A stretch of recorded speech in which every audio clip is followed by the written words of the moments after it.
Easy to learn, but hard to master. Easy to learn, hard to master. Easy to learn, hard to master.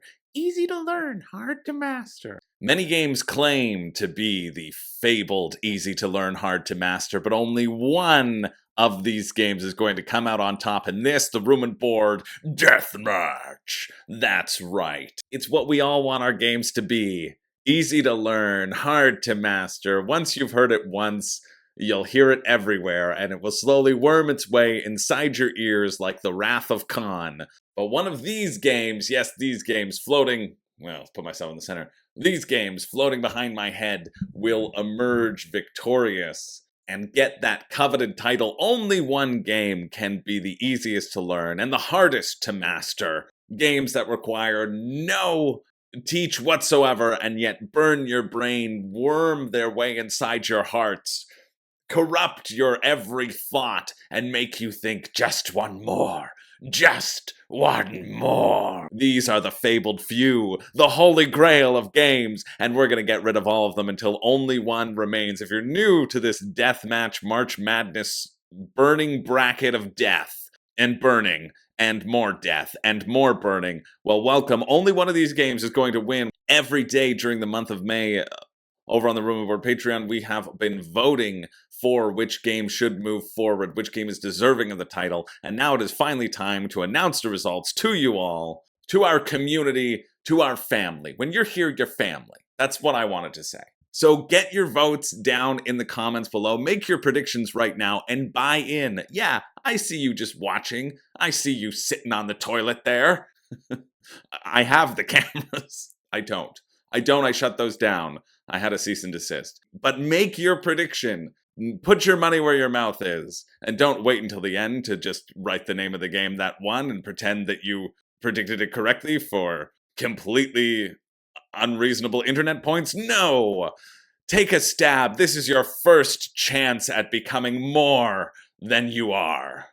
This is your first chance at putting yourself out there. And who knows, tomorrow you're going to get that job you always wanted. The day after that, you're going to get that relationship you always wanted. Apologies to all of your current relationships. This applies to every single person watching. I know your marriages are going to be destroyed. This is going off the rails, as a deathmatch should be, but I'm just vamping so you can have time to look at these games and make a solid prediction, which I know you have done, and I look forward to seeing how wrong you all are. And joining me to commentate is, of course, Strong Bad. Hey everyone, it's me, Strong Bad. I saw someone in the comments who said they didn't want to see me anymore, and I decided to come back and punch them in the face. Okay, fine, Strong Bad's not here. What? No, I was here. Oh, no. The animation of death. Yeah, okay, Strong Bad isn't here. Anyway, let's get into the matchup. Let's start right away. With our first bracket, we have Era, Medieval Age, taking on Bullet. Bullet Star, Bullet Heart, Bullet Train. I haven't seen that movie yet, but I saw a clip once, and I said, I know those actors, so must be good. Era Medieval Age takes roll and writes to the next level by making you not write anything at all, but by giving you pieces, rolling and building. Yes, it could be a roll and write, but it also could have more production value and cost more. Essentially, you're going to roll these dice, and you're going to be placing your buildings on your little punch board, creating a civilization. Look at all those dice. Oh yeah, look at all those dice. I think I uncapped Strong Bad, and I'm not upset about it. That's some nice dice. Editing Chris will be upset about it, though. No, you won't. You just have to put my face in the little circle. I mean, you make a good point. But yeah, it's sort of describes itself as the precursor to Roll Through the Ages, the roll and write version of Through the Ages. Essentially, you're just adding buildings and scoring points for them. Pretty simple. Easy to learn. Hey, this might actually be a short one if I don't fill it with nonsense, because these descriptions should inherently be very quick, and I shouldn't have to talk about them that much. So let's see if I can do that for Bullet. Bullet, you're going to have a special character, and you're going to be filling up these rows of tokens. These tokens are going to be coming out of the bag. You can play in a number of modes, solo, co-op, and competitive. In the competitive version, you are taking and making patterns with these shapes, and then you're spitting them out at your opponent, and your opponent has to then deal with the tokens that are being sent their way, kind of like Tetris 99 or Candy Crush Battle, which I'm sure exists. I'm just taking a stab in the dark and just assuming that that is a thing that exists. You need to not drown under the barrage of bullets in order to win. Or in a co-op, you're all like sending bullets out to a monster and they're sending it back. Similar with the solo. This one, I kind of expected Bullet to win. Although looking into Era, I think Era is actually a really good. It's not something that I've ever heard of. Oh, sorry, it's not this. It's not a precursor. It's a spiritual successor. So it is a better roll through the ages, which I was never able to find enough interest in my heart to get off the shelf. But I think I could actually get this off the shelf. It's doing what Foundations of Rome wants to do, but maybe in an accessible way, in a smaller area, by giving a table presence to a roll and write. And I think that's kind of a cool thing. But I also have heard like a lot of good things about Bullet. Even though this is ranking significantly better than Bullet is. Oh, and it was designed by Matt Leacock. Look at that. I've heard the flow of Bullet is just so satisfying in terms of how you're going to deal with all these different abilities and all these different symbols and all these different things coming in and slotting them in and trying to balance when they get shot out or not. And so I was expecting Bullet to move forward, and it does. It is Bullet that moves forward in a very dominant 18-9 vote. There were a couple undecided voters, but they kind of split half and half. And it is Bullet that moves forward into the next round. Sorry, Era. More like Era. Next up, we have Tiny Towns taking on Through the Desert. This won't be the first Reiner Knizia game. Almost every Reiner Knizia game imaginable could probably be on this list. But we'll see how this one does. In Tiny Towns, again, I'm going to say this all the time, very simple. You're going to have a row of cards that are out there which show different blocks, and once you arrange these blocks in that pattern and shape, you get to take those blocks off of your little 4x4 grid, and you get to add the building to it. Your goal being that these buildings will score you points, and you don't want to get blocked up. However, there's a catch because on your turn, you get to call whatever color you want, but also on the next person's turn, they get to call whatever color they want. And that's where the tension of the game comes in, is dealing with all this garbage that is being thrown your way, kind of similar to Bullet. Things that you don't want that you have to deal with is sort of the crux and flow of this game as you try to maximize your points with your own unique building and using all the common buildings, or the common blueprints, let's say, that you could use. Through the Desert is a game about placing all these camels in a big old line.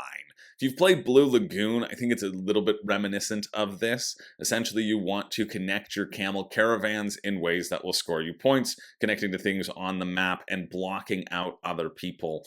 In the description, it says it's a little bit reminiscent of Go, which also would have been a good potential candidate for this bracket, but it's been around. It's been around for a while. We like the newer games, like the 2005s, right? Sorry, the 1998s. Wow. I'm going to tell you something. 1998 was 26 years ago. So sorry for that.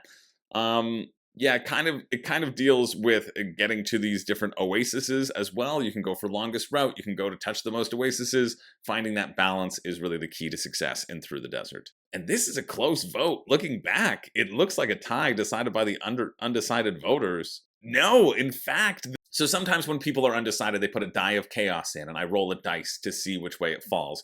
But probability usually supports the die of chaos, and so if there is a large number or an even number, they'll probably fall in the same way. That's how it's essentially a coin flip, right? And so this one did come down to a 16-16 tie. There was lots of back and forth on this one between Through the Desert and Tiny Towns, but one of these games got one extra vote. So every person gets one extra vote that they can use throughout the course of this tournament to make sure that they can support the games that they truly think are the ones that should move forward, or just like the most, right? If you're finding that balance. And so it is Tiny Towns that got that one extra vote, which makes the difference. That is what our tiebreaker is. It's Tiny Towns that moves forward, and Reiner Knizia is out of the competition until he's in it again later. which is surprising to me. I probably would have given it to Through the Desert, but I think Tiny Towns has a lot to juggle, right? Trying to juggle and anticipate what your opponents are going to call and make it work that way. So kind of the roll and write-esque feel ends up moving forward, and we're on to our next round, which is Seven Wonders taking on Concordia. Yes, Concordia got nominated for here, and I also agree that it is very easy to learn, but I don't think it is hard to master, and I'll tell you that once I talk about Seven Wonders. It's Seven Wonders. You've heard of it. Now on to Concordia. It's Concordia. You've maybe heard of it less. I don't really like Concordia. Seven Wonders is the drafting, right? But I personally have seen a lot of really exciting strategy happen because Seven Wonders was in the World Series of Board Gaming. It is no longer in the main event. It was rotated out. We rotate. I do some work for the World Series of Board Gaming. If you don't know, you can go check out additional strategy guides and stuff over at the WSBG official channel if you're interested in more like strategic board game content. And I'm going to be doing like highlight reels for all the games of like my favorite moves from all the games. If you haven't seen all the playthroughs, I just want to pick out the highlights. So that'll be coming up. But anyway, Seven Wonders is a really neat balance of strategy. And I love that our final game was a 3-player game because I feel like that is where you have the most control in terms of the interaction with your opponents. And so balancing out what is good for you versus the hate drafting, I think is really interesting. Concordia, I'll explain how Concordia is played. Essentially, you have a bunch of cards that will do an action, and then you have a card that will let you pick up those cards. So you cannot do those actions again until you pick up the cards, and so you might acquire cards that let you do the same action multiple times in order to expand out over the board, establish trading posts and ships, and get the most resources so you can convert them into points. Essentially, what you do is you play a card, you take the action, placing something on the board or doing an exchange. Why I don't think it's hard to master is because the board doesn't matter whatsoever. That's been my main gripe with Concordia, and I hope Pat isn't watching this. Pat, who I'm doing a show with right now, has brought Concordia and is excited to play it, and I will absolutely play it with Pat and be excited to put my theories to the test. But it kind of reminds me a bit of Stone Age, in that the buildings don't really matter. The cards are the things that matter, right? The set collection, because every card also has a scoring condition on it. And so if you just gobble up all the scoring condition cards, it doesn't matter that your opponents have been putting stuff out on the board. They can't score them and you will win. So for me, the easy to master part is just buy cards as quickly as you can, and it doesn't matter what else you do. Is kind of how the games of Concordia that I have played have gone, and it makes it not that exciting for me. And so I'm really thrilled that it was such an overwhelming victory for Seven Wonders. I think people didn't agree with my assessment that Concordia was hard to master or was easy to master. They also thought it wasn't that easy to learn.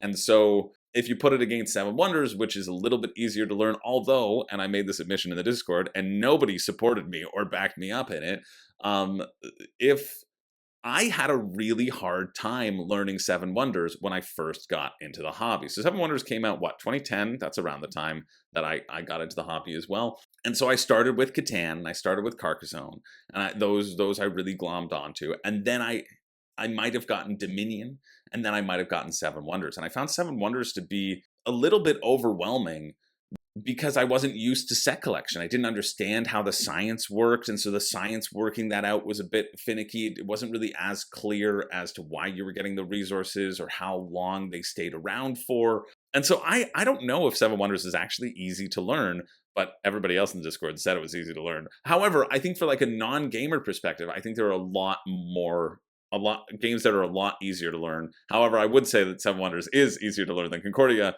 and harder to master than Concordia. So it takes it out in both counts. It's Seven Wonders that moves forward in a 17-9 vote. Moving along to Heat. Nope, not that Heat. Heat, Pedal to the Metal. That's what happens when you look up Heat. You get whatever that was. But we have Heat, Pedal to the Metal, taking on Inish, or Innis, if you're nasty. Heat, Pedal to the Metal is a racing game. It is my favorite racing game. I am not a big fan of racing games, but I can see the really elegance in the design of Heat. Well, look at those prototyping. Here's a better picture of the board. Heat is all about hand management and heat management. Essentially, you're going to choose what gear you're going to be in. You can shift it up or down. You can push it even more, whatever. and then you will play that number of cards from your hand. Each card in your hand has a number value, and you will move that many spaces. Simple. However, there are spaces on the board, such as we can see in this top corner up here, as the players are going around it, where you have turns. And if the speed that you played exceeds that number, so 5, so say I played a speed of 7 going around the corner, I then have to spend heat, which is taken out of my engine and put into my deck and just sits there and sits in my hand until I can cool it down by either downshifting or using a variety of other things. Heat is moved into the World Series of Board Gaming this year, and I'm so excited to see what happens. Also on WSBG's YouTube channel, or maybe Dice Tower coming out, there's going to be a game of me playing Heat with the designer and seeing if I can throw him off his game enough by asking him questions throughout the game as like an interview series. I'm calling it Distracted Driving, or Heat Ones, which I think will be a pretty fun... It was a fun game to play, so hopefully it's fun to watch. Anyway, Heat is up against Inish, which is at its core, a drafting and area control game. You're going to have 4 cards in your hand. There's 16 cards total. And so in Inish, you will just essentially play 1 card from your hand, and you will add people to this map. This map will expand as it goes on, and if you are in control of that map, you get like an extra card. If you have done special things, you have extra cards that are one-time use. And everything revolves around putting troops on the board and controlling the area, because there are 3 ways to win. You're in 6 regions. That's it. Or you're controlling regions that have 6 buildings, essentially. Or you have the most people in a region where there are 6 people. So if there are 6 people of somebody else's and you move in with 7, you can essentially immediately win the game. However, you always have to declare, hey, I am going to win this game as one of your actions, so that people say, oh, yes, I see you're going to win this game. Let's all attack you.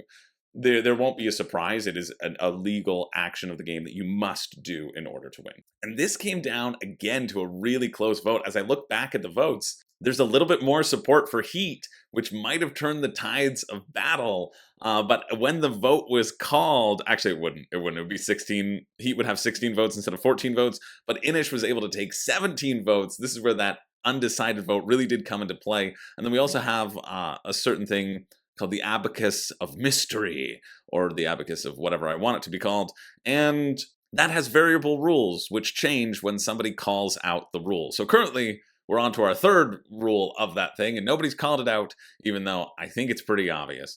But that also fell towards Inish, and so it is Inish that moves forward in a 17-16 vote, well, 17-14 when the vote was called. Sorry, Heat, you burnt.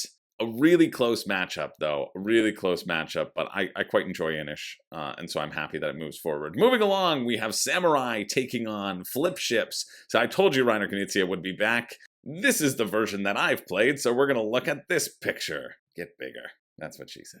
In Samurai, you're trying to compete for the favor of 3 factions: Samurai, Peasants, and Priests. You can tell which is which by these shapes, I'm sure. Obviously you can. But this is the prime example of Knizia scoring, because your score is whatever samurai, priest, peasant, whatever shape you have the least control over. And how you get control is by placing your little tiles around these areas, and the most force in it essentially claims that thing for their own. It is a very tactical style of game, and one that I've played at 2 players only. Oh, that's a little bit... Wait, which are the peasants? Which are the peasants? And your tiles all do different things, but that's the essence of the game. Or at least I think they do. I haven't played it in a while. It's taking up against Flip Ships, I believe our first dexterity game into the mix. And I think dexterity games work really well in terms of this easy to learn, hard to master, because it's like, hey, darts. There you go. Throw it at the board. Try and be good at it. Shuffleboard. Throw it to the end. Try and have the lightest touch. Or the perfect touch, one might say. So Flip Ships, I think, is a very funny idea. And also, the box, if you turn it upside down, boop, it also says Flip Ships, which I think is friggin' great. It's Space Invaders as you take down these aliens, but you have to take your little tokens and you flip them into this big old box. It's like quarters. It's like quarters, but they all do different damages, and you have to take down things. Well, that's just for the mothership, I think. You have to flip them onto these things and get a certain number, I think, onto each card to destroy them. It's like you're actually piloting it and shooting it. I've never played it, but it seems very fun and a very interesting, unique concept. And I thought this might make a case for dexterity games, but people were this time enraptured with the Knizia scoring and Knizia's simple rule set. And it did not fall in favor of flip ships. It is Samurai that moves forward in a 16-7 vote. I wasn't sure which way this would go, but I do really like the elegance of Samurai, and I like that sort of tactics, and I really, really enjoy Knizia scoring. So it's Samurai that moves forward, and it's the dexterity game that falls to the wayside. Next up, we have 5 tribes taking on Smallworld. And looking back, I think this would have changed. This might have changed the outcome if people had voted, but one of these games is going to move forward, and it is not the game that I thought. I thought 5 tribes would move forward. 5 tribes is essentially you pick up some meeples, you drop them off one at a time, and then you're fighting for wherever you land. You get to take a thing, but even in this, it says as befitting a Days of Wonder game, the rules are straightforward and easy to learn. But they don't say hard to master in their description, so maybe that was their downfall.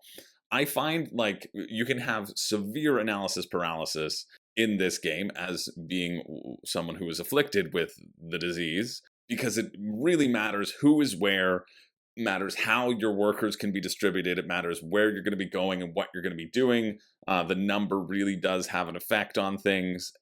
And Smallworld, I kind of just find that it's a big old random fest. It's a very simple area control game. It's a game that I personally got rid of, but that was when I was playing with my former friend and now nemesis, Josh, because we were playing a 2-player game, and he had like the diplomatic Amazons or something that let him spread out and cover just over half of the board. And then he said, "Ha, we're in an alliance, you can't attack me." And basically just won on turn 2. I was like, well, I cannot get more points than you by you just sitting there. And that was funny, but also made me less excited about it. But I do think Smallworld is fun. It's a game that sort of earns its place in easy area control. I just don't think it's hard to master, because I think it's fun because it's a bit zany. But it is 5 tribes that gets eliminated in an 11-10 vote, which would have been changed. It could have changed the entire history of this deathmatch. But what happened, happened. What burned, burned. And we're moving on to our next round, which is Power Plants versus Hanabi.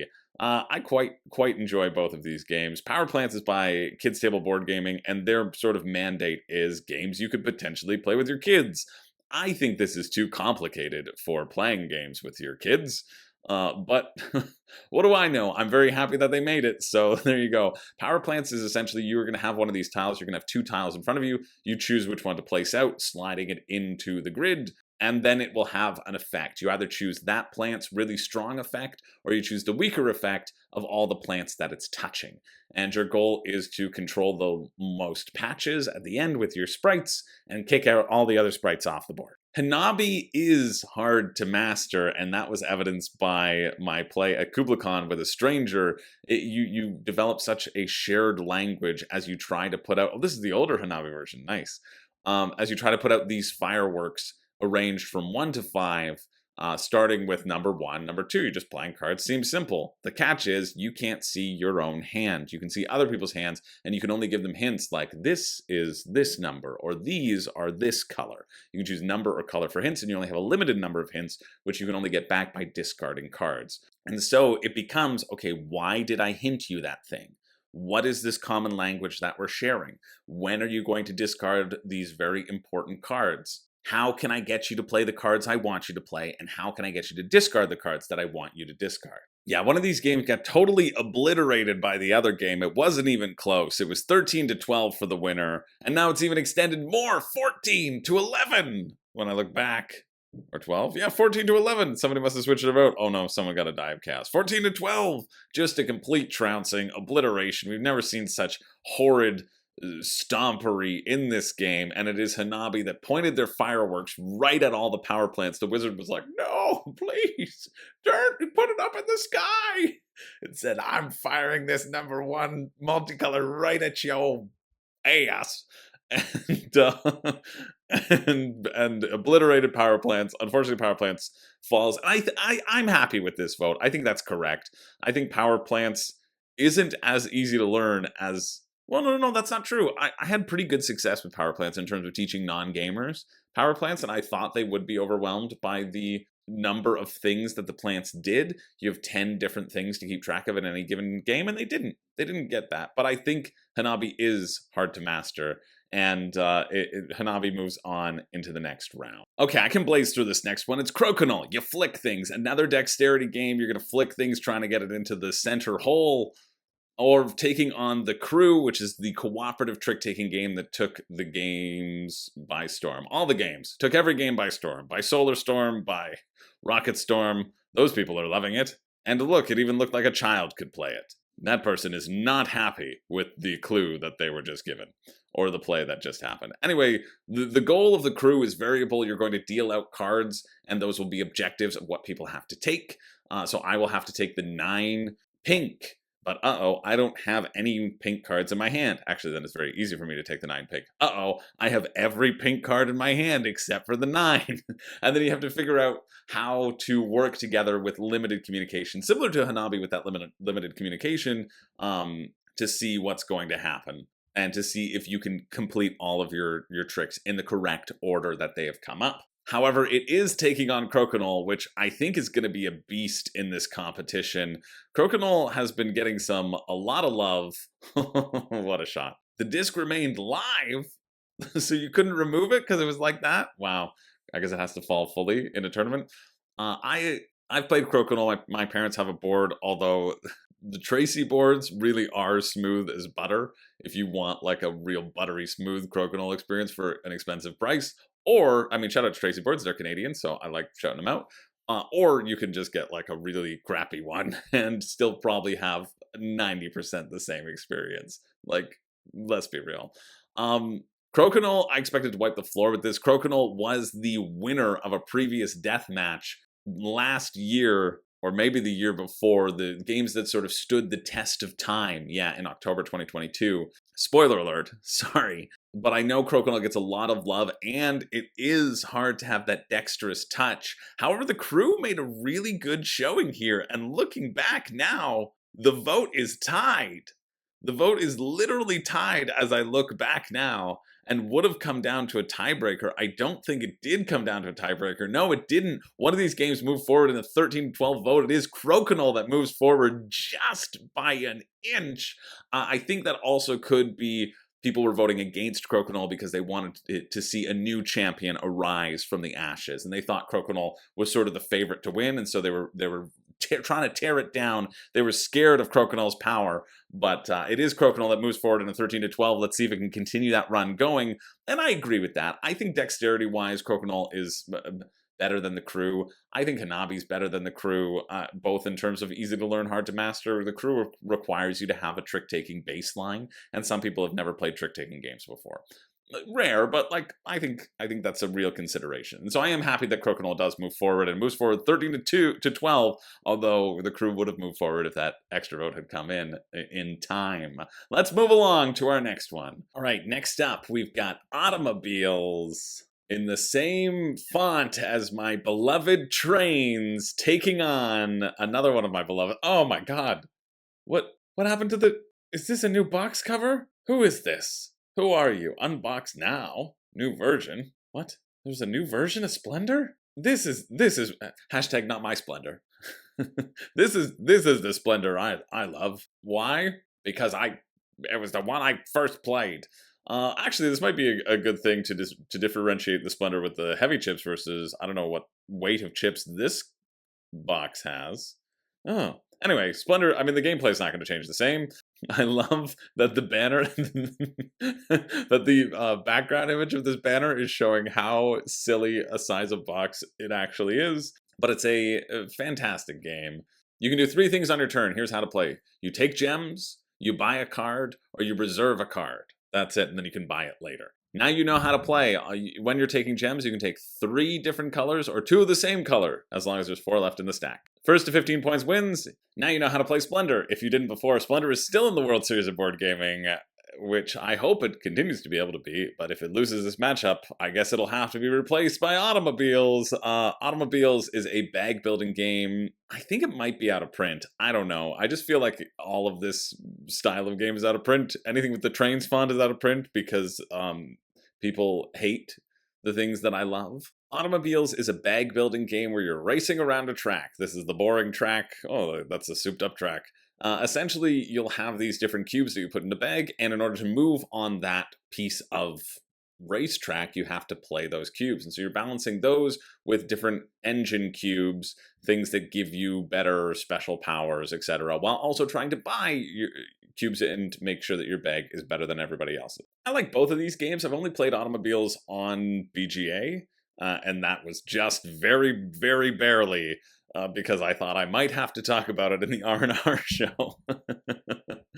But I like both of these. I still am such a huge Splendor fan, though. I feel like people outgrow Splendor, and it has been one of the best hits that I've been able to bring to on contracts. Like it was one of my earlier games as well. It came out in 2014. That's probably around when I played it. So I guess not that early, but even though I know I love Splendor and I know that the mastery is difficult, although I kind of feel like I'm pretty good at Splendor, I'm just going to keep on saying I'm pretty good at Splendor and then never play another game of Splendor. I'm pretty sure that's what I'm going to do, and that's good because it's been burnt for all eternity. It's Automobiles that moves forward to the next round. Next up, we have It's a Mille, Fiori, taking on a classic Carcassonne, a classic that got a downgrade in art. Carcassonne. Oh, look at that little heart, though. What a little heart city. Ugh, I hate this art, though. I like the other edition so much better.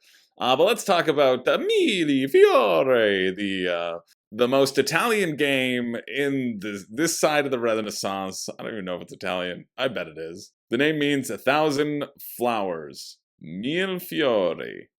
I mean, Fiori is like so clearly Italian. I don't even know why I have to look it up. But I'm looking it up because I'm desperate. Yeah, it's a combination of the Italian words. I was desperate for it not to be Italian, because that would have been even funnier. But yeah, Mille Fiori is Reiner Knizia is back in. Reiner Knizia got 3 games into this matchup. Probably could have gotten more, but I capped it at 3.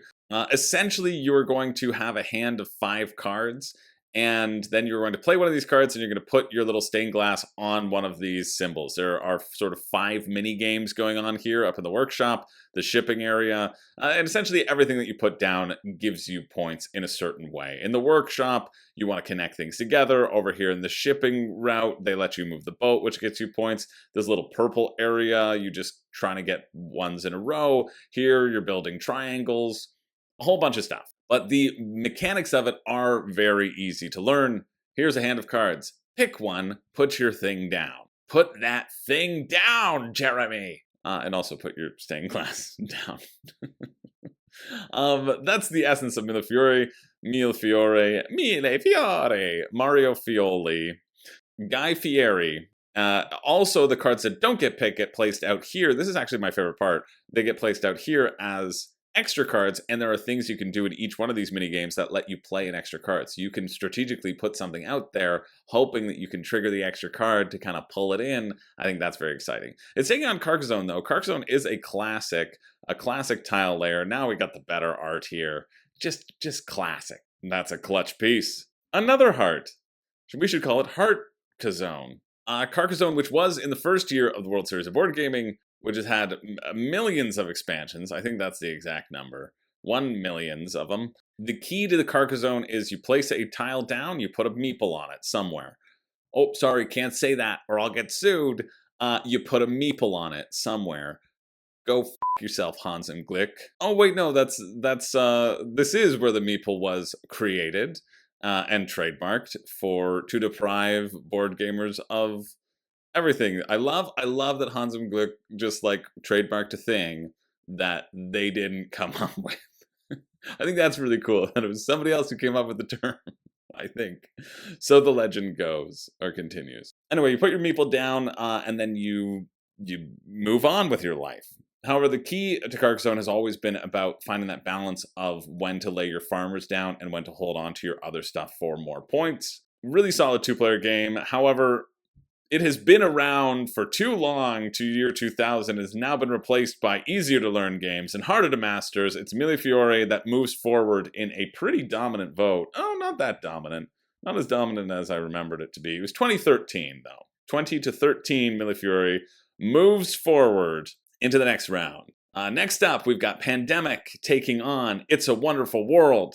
Pandemic is another classic. 2008, it's not as old as you would think, which shows you sort of the wide strides that board gaming innovation has made moving forward. You have to save the world from a global pandemic in any of these boards by moving your people around effectively with action points and dealing with these cubes as they come up. A really solid cooperative game.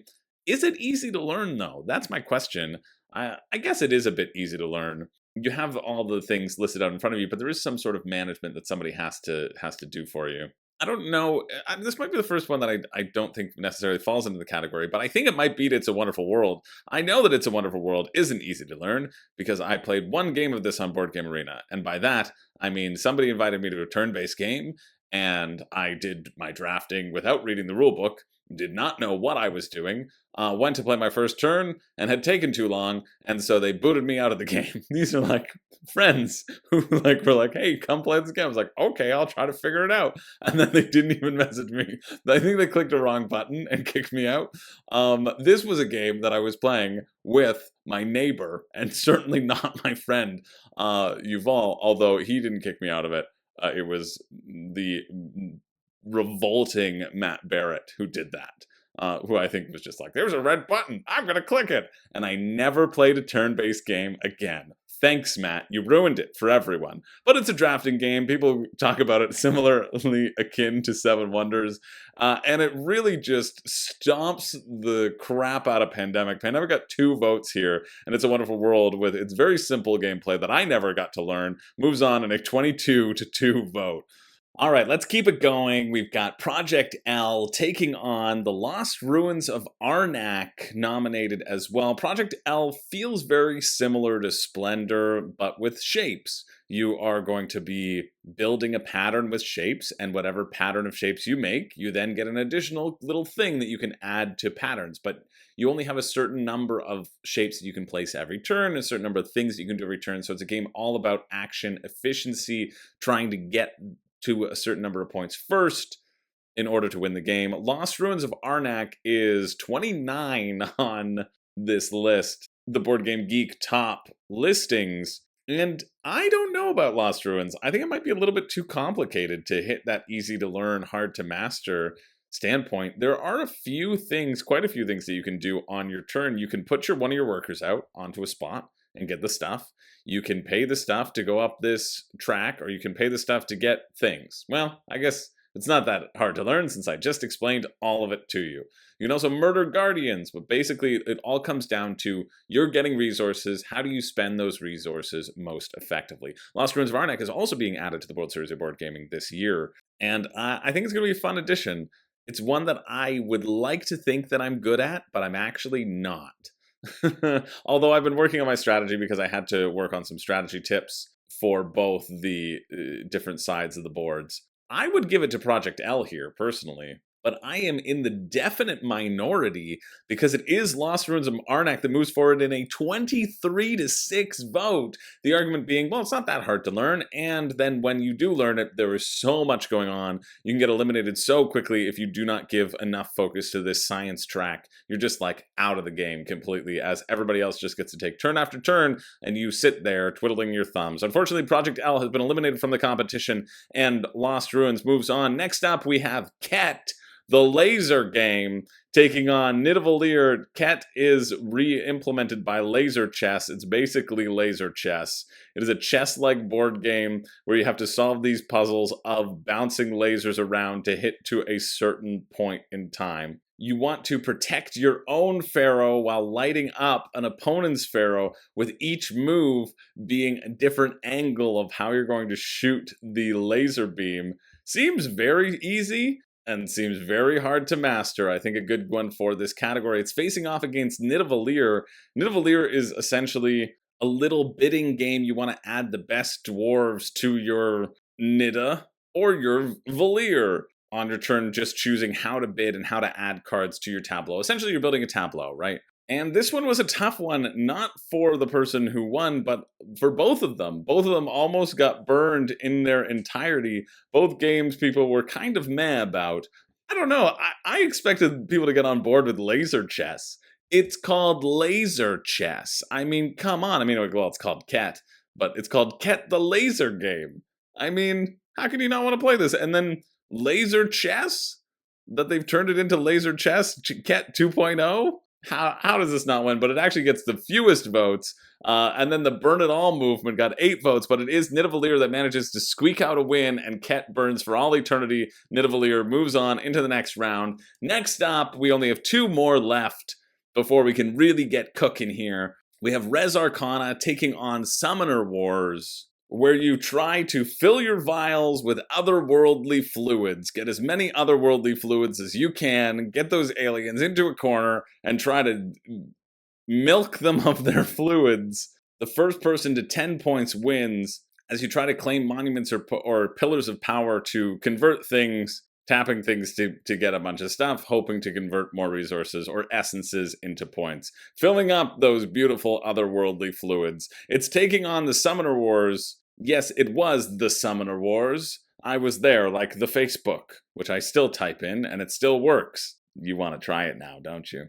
I haven't tried it, but you want to try it. It says it's a 2 to 4 player game. It's a 2-player game. They describe the whole system here on BGG, even though there are a bunch of different expansions, where it is this dueling card game with a board style thing. One of the games, Never Rift, that was just on Crowdfunding Countdown recently, was like, you've never seen a CCG with a board. Well, welcome to Summoner Wars, you absolute troglodytes. Throw yourselves down and try to punch each other in the face with cards and see who wins. For me, both of these games are kind of meh. That's also evidenced by the very strong showing of the Die of Chaos. We've got they seem fine, but Res Arcana is an engine builder, if you like that, trying to convert things into points. And Summoner Wars was described in our Discord as Magic the Gathering meets Stratego, which makes me a lot more interested to try it, to be fair. Sucrose Supreme in our Discord says it's 2 of his favorite, but he's giving the vote to Res Arcana between the two, just because the dice aspect in Summoner Wars makes it a little less mastery, which I think is a very valid argument for sure. And so it was a very close vote. Summoner Wars was trailing before the Die of Chaos and was still trailing after it. It is Res Arcana that moves into the next round, and Summoner Wars burns a very painful and horrible death. So next up, in our final match of the round of 32, and then we're really going to get into it, we're going to roll through it, we've got Mykerinos versus Bounce Off. And now I know what you're thinking. I know what you're thinking. Bounce Off seems easy to play, right? Or this bounce puzzle. Bounce puzzle bounce game. Oh, Timu, what have you done? Here's the real Bounce Off, which we have to zoom in on. Because winning the game is simple. Step 1, trash talk your opponent. You can see the dad just really ripping into his son the way all dads should. Step 2, bounce the ball to match the design on the card. You can see the son bouncing and the dad not even showing any expression on his face so that the son gets intimidated and knows that he will constantly disappoint his father. And then step 3, celebrate your victory. Those are the steps. That's all it tells you. It says it's very easy to learn. That's all you need to do. But I have a couple qualms about this. Trash talking your opponent is not an easy thing to learn. And especially, it's hard to master. I've used such quips as, you big dum-dum, you little dum-dum, you medium-sized dum-dum, you ogre-sized dum-dum, and try as I might, none of those have ever landed. Trash talking is not an easy thing, and neither is celebrating your victory with whatever stain is going on there.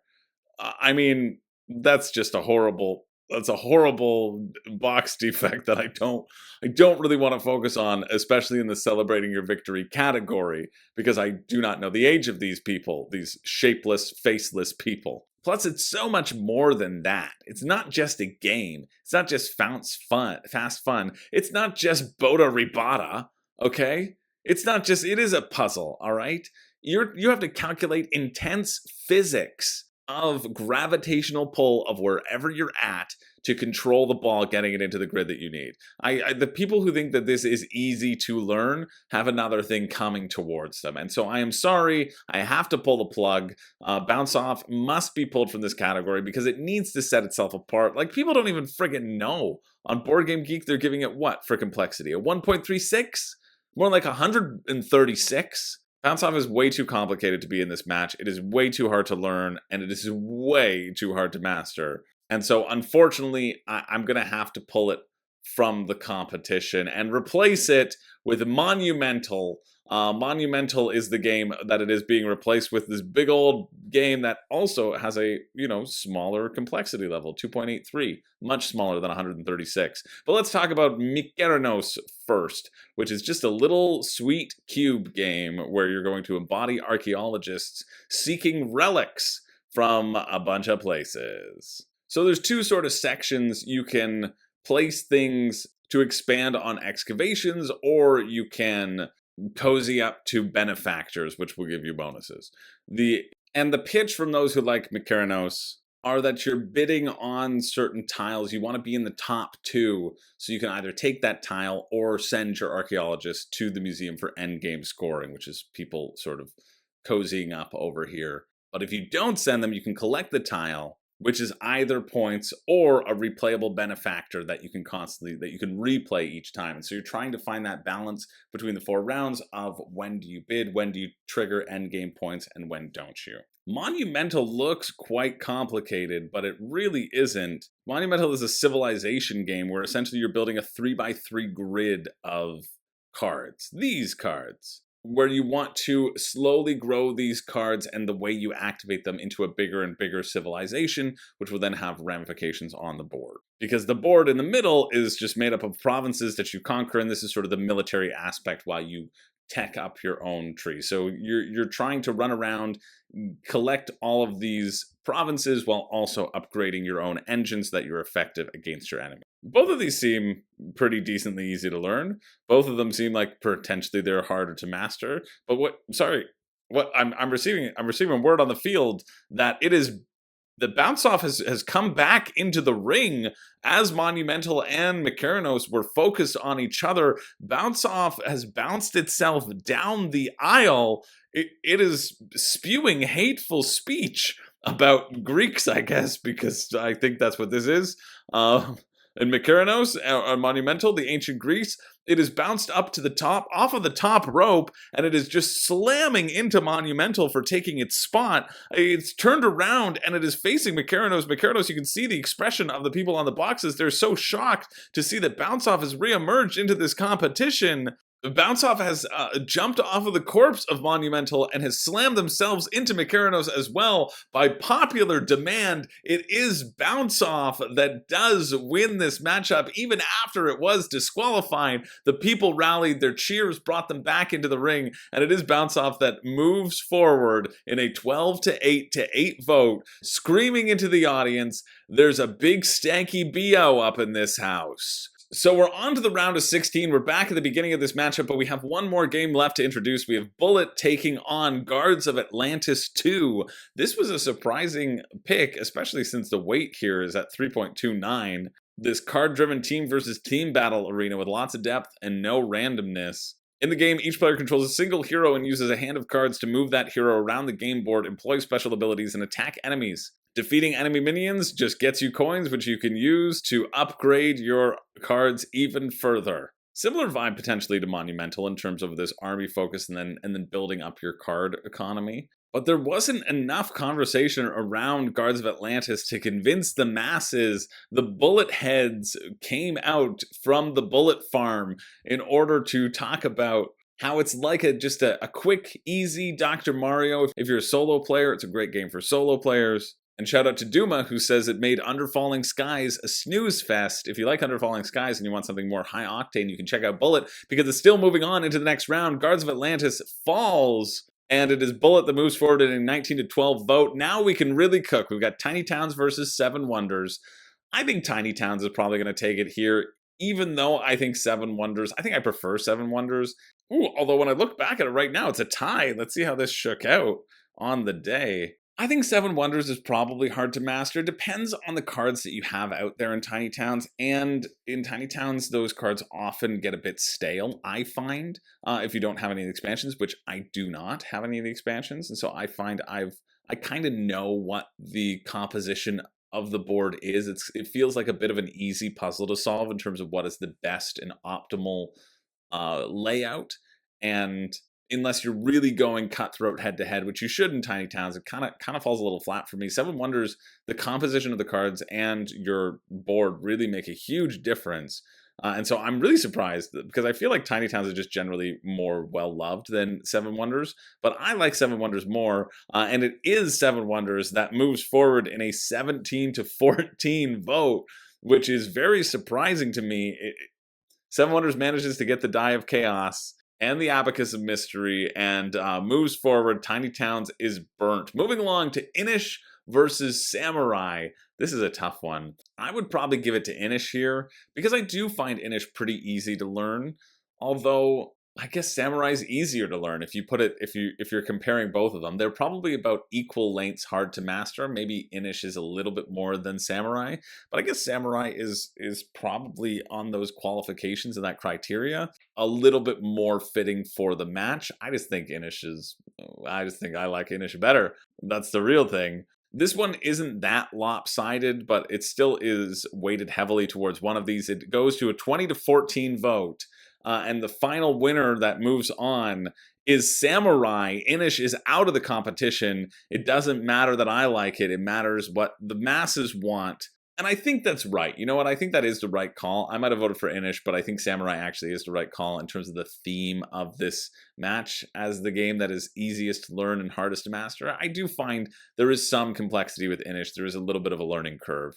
Although my concussed friend was able to get it and understand it. So take that for what you will. That is my former friend and now nemesis, Josh. But Samurai moves on. We're moving on to Smallworld taking on Hanabi. I mean, Hanabi's got to win this. Hanabi is way harder to master than Smallworld, and also easier to learn. Smallworld, you have to deal with all of the different race categories, the different abilities and how they intermeld with each other. You have to be constantly referencing that sheet if you don't know what they do. Hanabi, very simple. Play a card, give a hint, discard a card. Those are your options. Congratulations, you've learned the game. Now it's time for you to master it. And so it's no surprise that Hanabi just sort of wipes the floor with Smallworld in a 21-9 vote.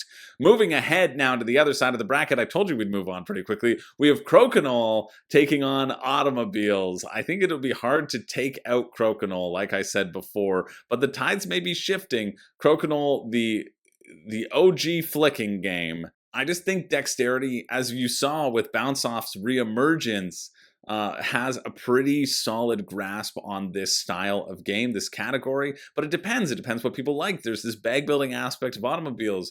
There's the element of randomness that also exists here in Automobiles, which some might say it takes away from the mastery. There's also the movement against Crokinole that people don't want another repeat winner, and so are sort of maybe voting against Crokinole for that. There are so many extra votes used here. When I look, I see a total of 8 extra votes being used, with 5 of those votes going towards Automobiles.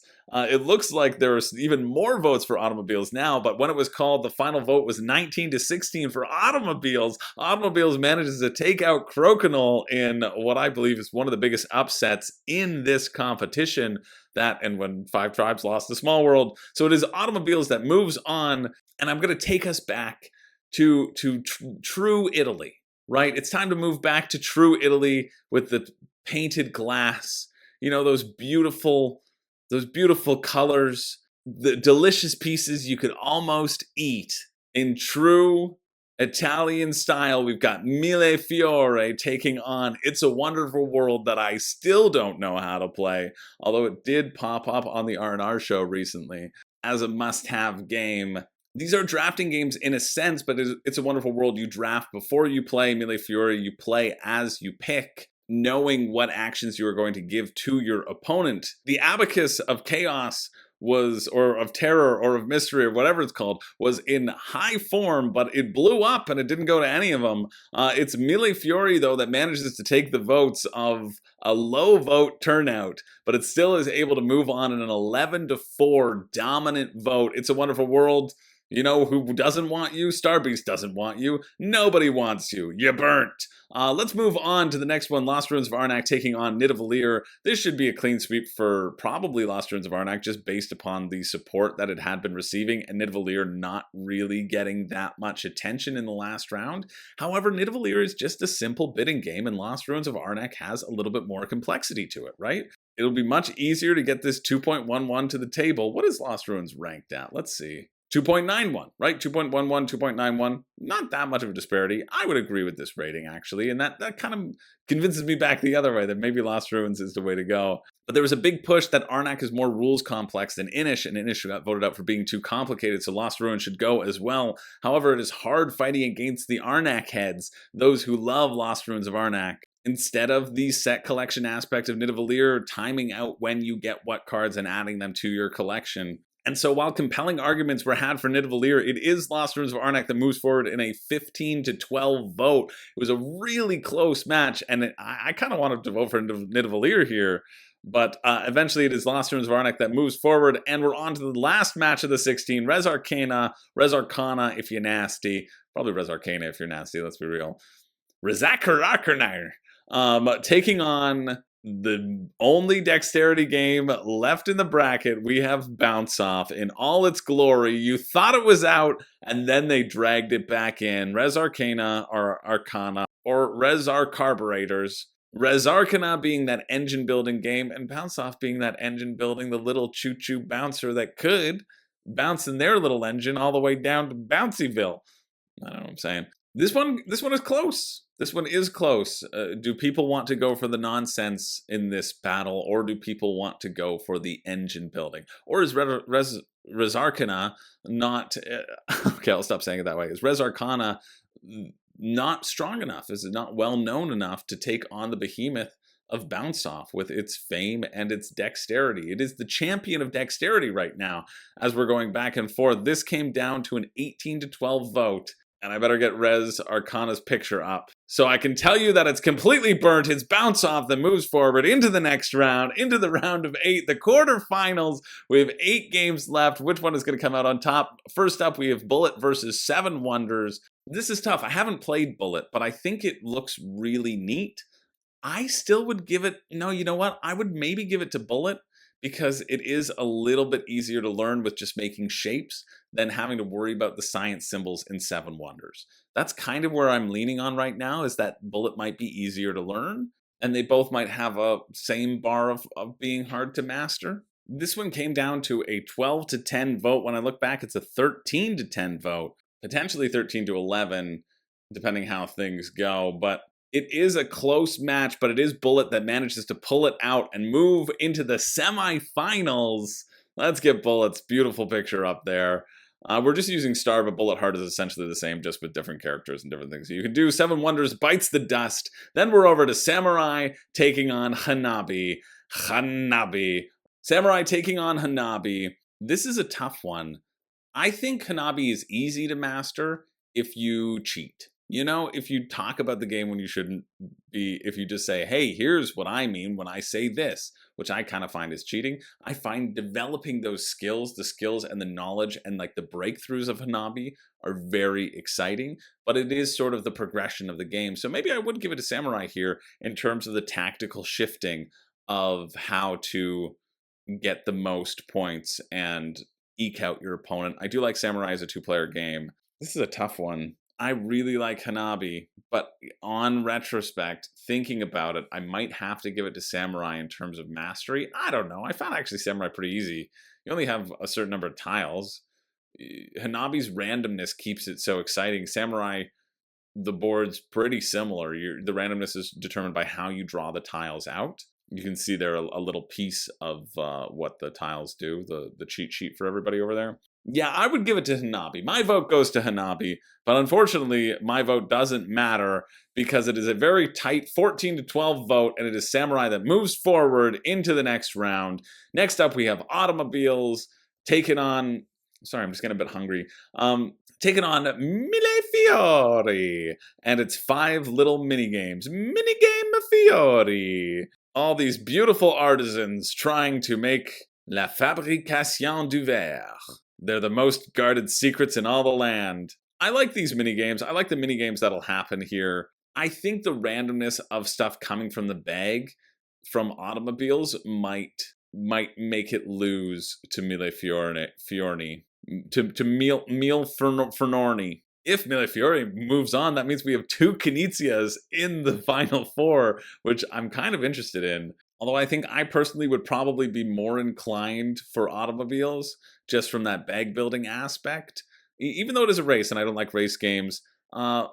But, you know, for some reason, Mille Fiori is growing on me. I don't know, but it is still the Automobiles that gobble up the abacus votes, and that's not enough to turn the tide. There's a huge push for Mille Fiori, and it is Mille Fiori that moves on in a 15 to 13 vote. Automobiles is toasted, and finally we have Lost Ruins of Arnak taking on incumbent Bounce Off. The last bastion of dexterity might make it into the semifinals. Who knows? This vote is close. I'm looking back at it now, and it looks like it is tied. It is tied with the Dice of Chaos, and I need to find out where that Dice of Chaos fell, because I don't know. I don't remember. Or maybe I do, and I'm just tricking you. If there wasn't a Die of Chaos right now, the Lost Ruins of Arnak would be winning, because Lost Ruins of Arnak had 2 extra votes, and Bounce Off only has 1 extra vote. They used all their extra votes getting it this far. But there is a Die of Chaos, right? The Die of Chaos could fall either way. The Die of Chaos could choose to bounce in Bounce Off's direction, or the Die of Chaos could choose to fall for Lost Ruins of Arnak. But if there wasn't a Die of Chaos, Lost Ruins of Arnak would win. And that is also what happens. The Die of Chaos decides to side with Lost Ruins of Arnak. Unfortunately, the last bastion of dexterity is out of the game, is out of the match, and we have our final 4. We have Bullet, we have Samurai, we have Mille Fiori, and we have the Lost Ruins of Arnak. And listen, this is a wild Final 4. This really is a monumental Final 4, and one that I don't know. I'm out of my studio right now. I'm not in my main space, and I don't feel like I can give them the pomp and circumstance that they really need by being here. So it's time to call it on the road. Let's go. We've never done this before in Room and Board history, but we are going to a new location, perhaps a more fitting studio to call the final matches. And let's do it on the way. We got to get it going. Come on. Let's get out of here. Let's do it. No time. Okay, now we're on to the semifinals. We're here. It's exciting. It's exciting. We have Bullet taking on Samurai. We've seen these 2 titans. We're passing by some garbage. It might be loud. We've seen these 2 titans take on a whole bunch of things, but now we're really getting into it. Now the bullets are flying, the swords are flying. Wait. Which is easier to learn? Which is harder to master? Do we care about Knizia? Could we have a Knizia versus Knizia in the finals? We don't know. This is the first challenge. This is the first test. But it's Bullet with its easy puzzly action, its variable ways to play, so many different things to master versus You're making me run. versus Samurai. The Knizia scoring's been done. We don't care. It's Bullet that moves forward into a 16 to 7 vote into the finals. Knizia's knocked out. Let's see what's going to happen in the next round. We're heading to our final location where the grand battle will be fought. I'm from here. You're from the dumpster? No, I'm from here. But only one of these candidates will face off against Bullet. Bullet is in. Bullet has made it into the final. And only one of these games, Mille Fiori or Lost Ruins of Arnak, will be able to be the competitor that they need to be. Look, wouldn't you want to live here? This is not what I want. See? So nice. I do. You can edit it out. I'm going to. Rude.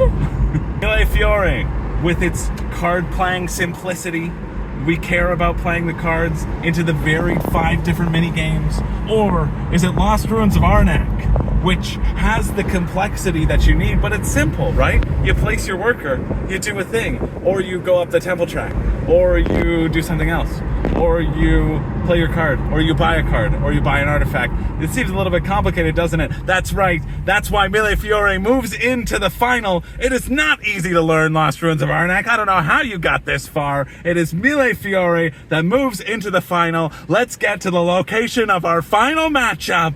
It all comes down to this.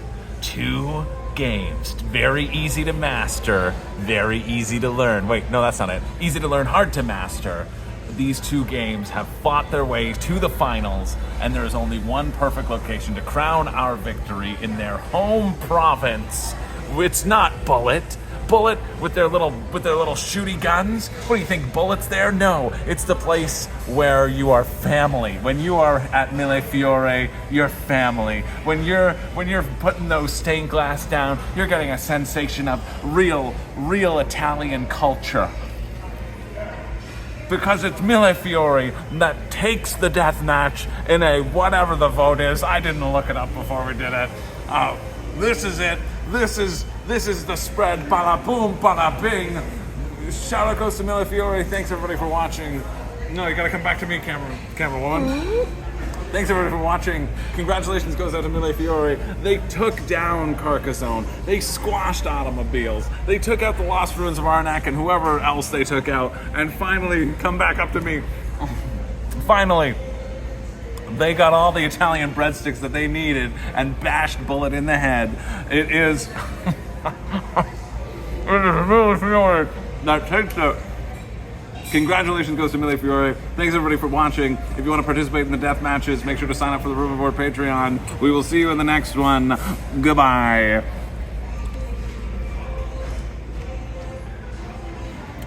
I think I did a good job. That's great. Oh, I forgot to say, next month's Deathmatch as a preview is going to be the best IP game. So any IP you can think of, be it restaurant or no. But huge shout out, huge congratulations again goes out to the real Italian champion, Mille Fiori. We'll see you back next time. Plus, all the salad and breadsticks you want, all for $9.95. That's Hospitaliano. The Olive Garden. When you're here, you're family.